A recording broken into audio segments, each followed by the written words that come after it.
Der Bundesliga-Alltag hat uns wieder. Der HSV ist heute unser Gegner. Das ist mal ein schönes Kontrastprogramm zu unserem letzten Champions-League-Spiel gegen Barcelona. Hinrunde gegen Hamburg war aber auch viel Spektakel. Wer dabei war, hat es gesehen und auch miterlebt. Wir haben aber Malik Fofana zurück. Ja, war auch lange Zeit verletzt. Heute gibt er sein Comeback. Und ich hoffe, es wird ein gutes Spiel. Ich hoffe, das wird für uns gut ausgehen. Heute spiele ich auch wieder ein bisschen offensiver. Heute sind wir nämlich der Favorit. Und ich bin einfach gespannt, ob das so ein Ding wird wie in der Hinrunde. Die Hamburger stehen nach wie vor unten. Die haben die letzten 3 Spiele nicht gewonnen. Also die Vorzeichen sind wie in der Hinrunde auch eigentlich klar. Aber ihr wisst, wie dieses Spiel läuft. Und es geht so los wie in der Hinrunde. Die Hamburger setzen hier die ersten Ausrufezeichen. Die Doppelchance. Geht schon gleich wieder gut los hier.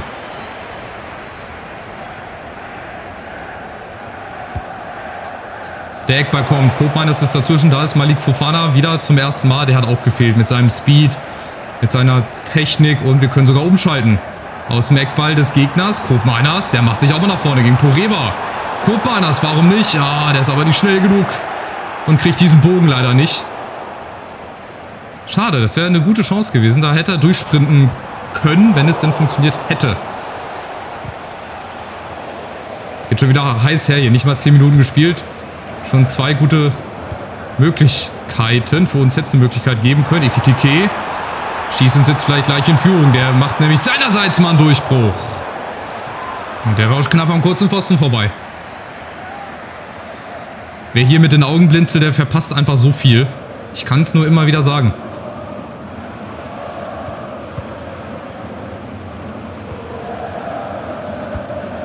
So, Leute, Koopmanners, ja, wir stehen auch da wieder ziemlich hoch. Wollen möglichst früh den Gegner da attackieren, aber das geht halt auch nicht immer gut. Hand. Achtung, hinten die Abwehr. Oh nein, und dann spielen wir auf Abseits und dann kommt wieder dieser Durchbruch. Dimitrios dazwischen. Nächste Chance, Flanke, Rega muss er haben, hat er, sehr schön gemacht. So, und jetzt die Chance, schnell umzuschalten. Wie schnell geht's? Fofana. Sein Namensvetter müsste mal oben ein bisschen aus dem Quark kommen. Ja, leider zu... Oh gut, wo kommt der denn hin? Auf Brown. Wollte ich gar nicht. Usun. Jetzt muss Fofana eigentlich oben durchlaufen. Dann macht es Usun halt alleine. Usun! Dann macht das halt alleine. Und die 1-0-Führung. Da habe ich wieder erwartet eigentlich, dass Malik Fofana von alleine diesen Laufweg macht in die Tiefe. Deswegen, ich habe da extra gewartet. Aber gut, dann machen wir es halt alleine. Ja, und Usun hat einfach die Technik. Das hat er schon öfter in der Saison gemacht, so ein Tor. Ein guter Spieler. Saisontor Nummer 14 auch schon im 19. Spiel. Also der hat nicht nur viele Tore geschossen, der hat auch viele Vorlagen gegeben. Also ich glaube, der wird Top 3 Scorer der Saison, würde ich mal sagen. Ob es für ganz oben reicht, weiß ich nicht. Da spielt der Ekitike noch eine große Rolle, aber vielleicht liefern die sich da ein Duell. Wissen wir ja nicht. Da sind sie schon wieder die beiden im Zusammenspiel. Usun macht das wieder alleine. Er macht es wieder alleine. Ja, diesmal nicht durch die Beine von Dreves. Schade. Aber wichtig, dass wir jetzt mal führen. Ja, anders als in Hamburg gehen wir hier in Führung. Aber die spielen nach wie vor auch gut mit. Deswegen verwundert mich, dass das die 15. sind.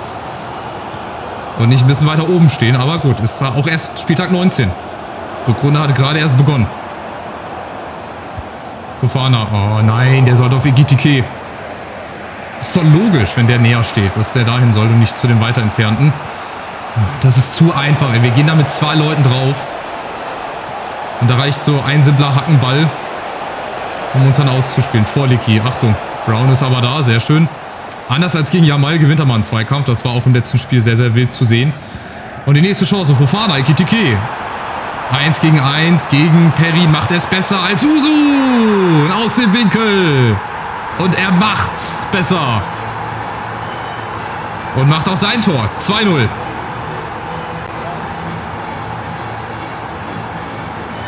Sehr gut. Hier am Gegner vorbeigeschlichen. Den entscheidenden Speed-Vorteil. Und dann ganz locker ins lange Eck. Da braucht gar nicht viel Druck drauf. Muss einfach nur platziert sein. Am Keeper vorbei. Und hinein ins Tor. Und hinten springen die Zuschauer auf von ihren Sitzschalen. Und dann gibt es das zweite Tor.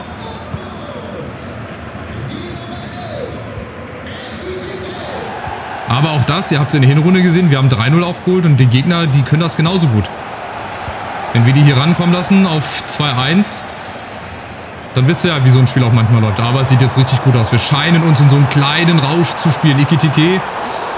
Diesmal wird er leider verteidigt.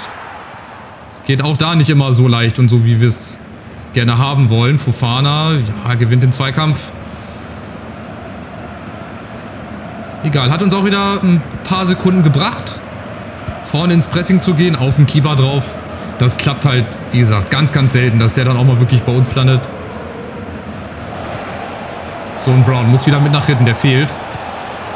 Und die Hamburger kommen über Marchal. Oder Marchal, keine Ahnung, wie man den ausspricht. Adebayo, nächste Chance für den HSV. Und der war knapp, den habe ich schon drin gesehen. Ehrlicherweise, Marchal. Der war gar nicht schlecht geschossen. Oh ja. Die berühmte Bild-Zeitung und so weiter, ihr wisst, ne? Gut, dass der nicht reinging. So, nächste Chance für uns.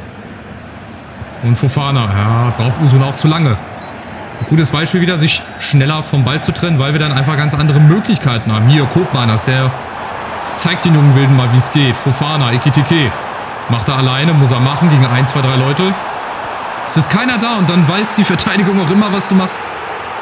Das ist so geil, ey. Also wir sind, glaube ich, die einzige Mannschaft, die vorne im Strafraum so wenig Unterstützung bekommt. Die Hamburger kommen. Guck mal, selbst bei denen sind jetzt schon 2, 3 Mann vorne. Und die spielen auch nur mit einer Spitze, glaube ich. Die spielen im 3, obwohl die spielen 3, 4, 1, 2. Oder 3, 4, 2, 2, 1, so rum.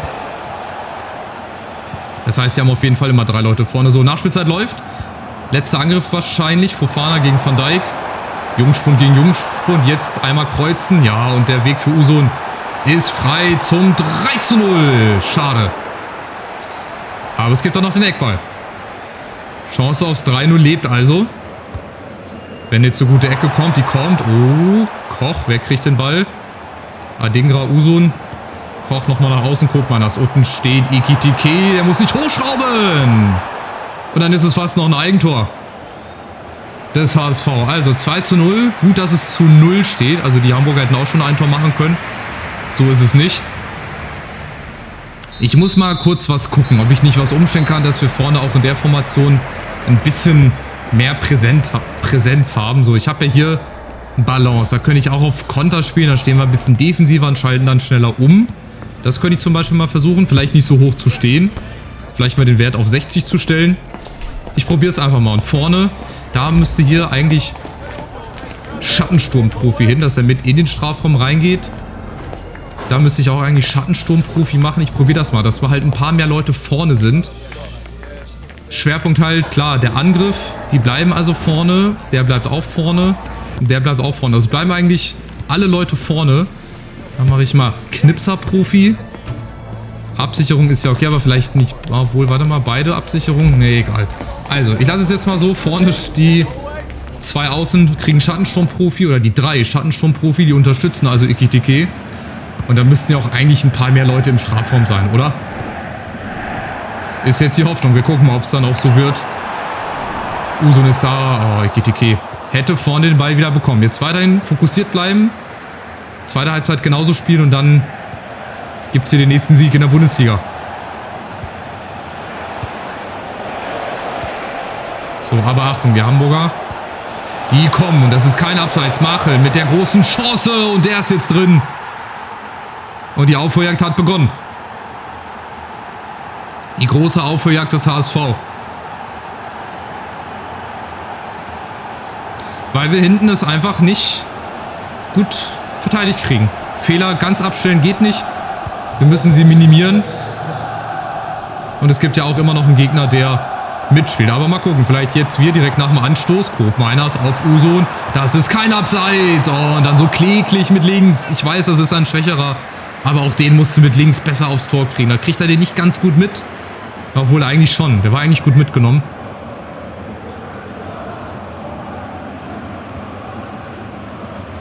Und dann sowas.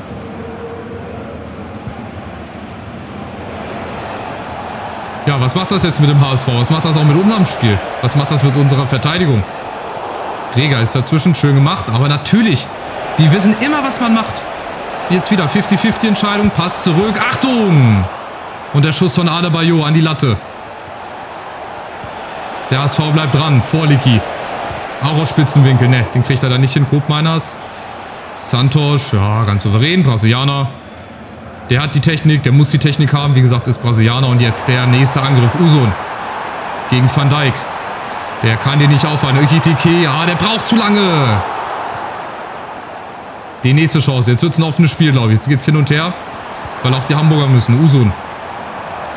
Ne, der kann sich nicht drehen, weil der Gegner immer weiß, was wir machen. Da auch wieder das gleiche Spiel. Fofana. Guck mal, das Fofana. Wer will? Wer traut sich? Fofana. Der prescht durch. Aber der kommt nicht zum Abschluss.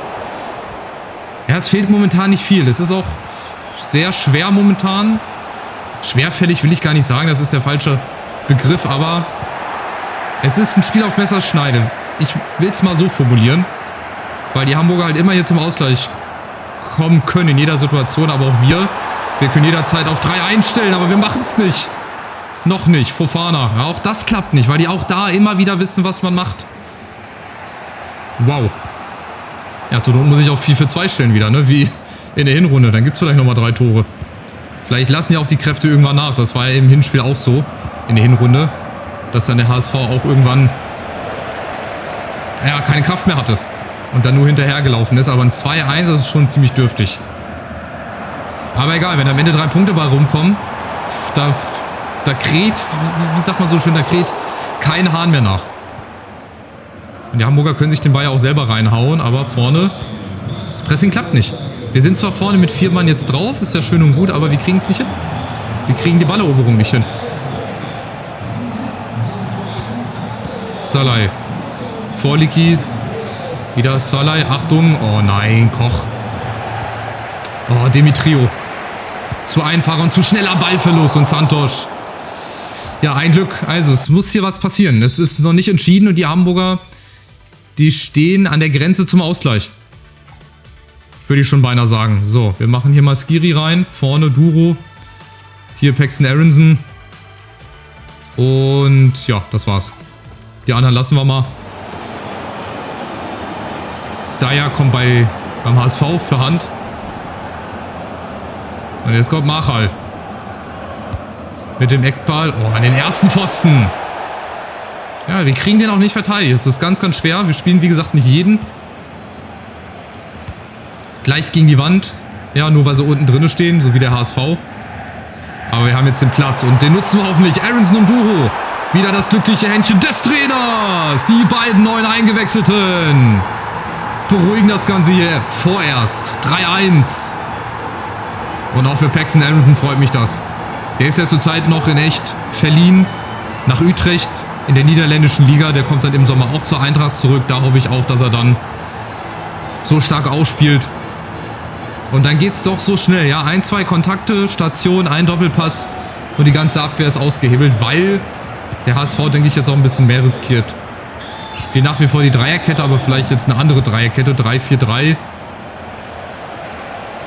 Aber glaub mir, das ist noch nicht ein sicheres Ergebnis. Weil so wie wir spielen, so wie der HSV auch spielt, da könnte ich mir vorstellen, dass die nochmal zum Anschluss kommen, wenn wir hier weiterhin den Gegner einladen. Unfassbar, wie leichte Fehlpässe, wie vorhersehbar die Fehlpässe halt auch einfach sind, ne? Machal, nächster Versuch hier durchzubrechen, aber Rega ist da. Nächste Chance ist Skiri. Ja, Entlastungsangriffe, die brauchen wir jetzt. Und Adingra ist durch gegen Schonlau. Duro in der Mitte. Aronson läuft mit. Oh, lässt natürlich durch für Fofana. Auch da wieder. Zu weit gelaufen. Vorher einfach mal stehen bleiben, dann kriegst du den Ball. Aber Fofana setzt nach. Super Pressing. Schade, dass er sich nicht belohnt. Dass das noch nicht belohnt wird. Aber wir sind noch da. Duro, halt dir den Gegner da vom Leib, Junge. Setz dich doch durch. So, und wer kommt dann? Wer kommt dann? Demetrio. Warum kriege ich den nicht? Warum kriege ich den Verteidiger, der weiter weg steht? Fragen über Fragen, ey. Da wäre selbst Galileo Mystery und X-Factor wären überfragt bei meinen Spielen hier. Bei meiner Spielweise, die ich hier auf dem Platz liefere. Da gäbe es, glaube ich, gar keine wahre und falsche Geschichte. Und das ist gar nicht nachzuforschen. Das ist so ein Mysterium. Das würde dann bei Akte XY ungelöst wahrscheinlich laufen. Na gut, also machen wir einen Strich drunter. Der nächste Sieg steht unter Dach und Fach. Am Ende haben wir ein bisschen gezittert, weil die Hamburger hatten halt Chancen. Paxton Aronson hat es dann zum Ende gebracht und wichtige 3 Punkte. Bleiben weiterhin oben dran. Und ja, sind aber noch lange nicht deutscher Meister. Ja, das war am Ende auch wirklich ein ausgeglichenes Spiel. Also die Hamburger hatten genauso viele Schüsse wie wir. Jetzt haben wir das letzte Champions League Spiel. 2. gegen 3. Es geht ja um Platz 1, Platz 2, Platz 3, um viele Platzierungen. Also, da möchte ich natürlich auch nochmal mich gut aus der Ligaphase verabschieden. Und dann geht's dann auch erst so richtig los, würde ich sagen. Ne? Achtelfinale. Je nachdem, welcher Gegner uns da erwartet. 7 aktualisierte Scouting-Berichte. Aber die habe ich doch schon alle durch. Die habe ich doch jetzt schon zum x-ten Mal durchgeguckt. Ah, ne, hier. Schinter Appelkamp hat eine 80er Stärke. Ja, je nachdem, wie der sich noch entwickelt. Auch über den Sommer hinaus. Vielleicht kriegt er ja so einen Boost wie Fofana. Emanuel Fofana von Münster hat dann eine 89 auf einmal. Müssen wir da nochmal gucken. Also, spulen wir vor. Der AC Mailand hat bestimmt auch eine gute Truppe. Ohne jetzt die vorher gesehen zu haben. Aber ich könnte meinen, dass die auch eine gute Truppe haben. Also, schauen wir rein. Letzten 5 Spiele nicht verloren. 3 Siege. Ja, schaut euch das an. Morata, Loftus-Cheek, Kudus, Leao, Adli Wiefer, Schlotterbeck, Pavlovic, Theo Hernandez. Dazu noch Avabank, Pobega, Carvajal, Salemakers, Okafor, Robertson. Ist eine gute Truppe, auf jeden Fall. Ein starkes Mittelfeld, stabile Verteidigung, der Angriff, da steht eine 76, aber es hat nichts zu heißen. Also, ich möchte natürlich den Sieg, ich möchte natürlich Platz 1, aber egal welchen Platz wir am Ende haben, wir stehen im Achtelfinale und ich glaube, das zählt. Und egal welcher Gegner dann auf uns wartet im Achtelfinale, wir müssen es so nehmen, wie es kommt. Also, macht's gut, bis zum nächsten Spiel. Letzter Auftritt in der Ligaphase gegen den AC Mailand. Macht's gut, ciao, ciao.